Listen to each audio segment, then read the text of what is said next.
trouble off of turn number 4. A huge crash has brought out the yellow flag.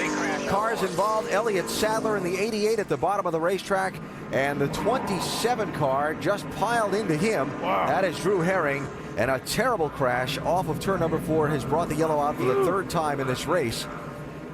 The crash started with Sadler being turned around, and then Herring came in later and compounded the problem. Well, we could you couldn't see it. We're looking at the monitors in our booth here, but we could hear it behind us, and we hope everybody's okay. You see him working with Elliott Sadler there.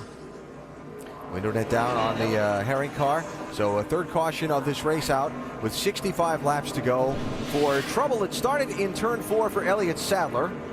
Like Elliott was underneath the car there, and he got a little bit loose and turned around, backed it in the wall, and Drew was coming along, and watch this. He just slides right down in front of him. Oh, my goodness, wow.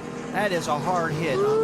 At least it wasn't the driver's door. It was up right on the left front tires where he got hit, Brad. Yeah.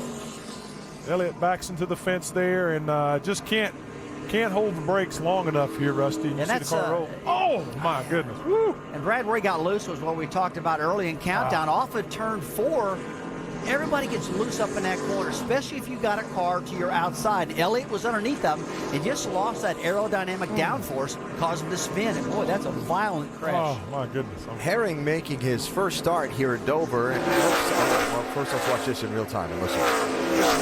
Wobble there, backs at the fence, and sitting up on that 24-degree banking. And like I say, once you get to the front straightaway, it's still 9 degrees of banking, so hard to hold those brakes, especially when they're a little soft. Well, look at the debris. These guys just pitted, and now they have to drive through all that debris. Wow. Plus, you got a lot of fluid out of Drew's car there. You can see the radiators busted open and stuff running everywhere. It's going to be interesting to see if these guys pit because of all the debris that he's drove over top of. Wow. Point I was starting to make, first run at Dover for Herring. Yeah. Things happen fast here, and there's an experience you might not have at any other kind of racetrack before you come to a place like this, and that's Elliott Sadler. Good to see there. Well, we've seen Elliott take some tough licks this season. We remember back at Pocono, we see Kurt Busch get turned sideways here, and we're focusing on his car as he goes through the grass.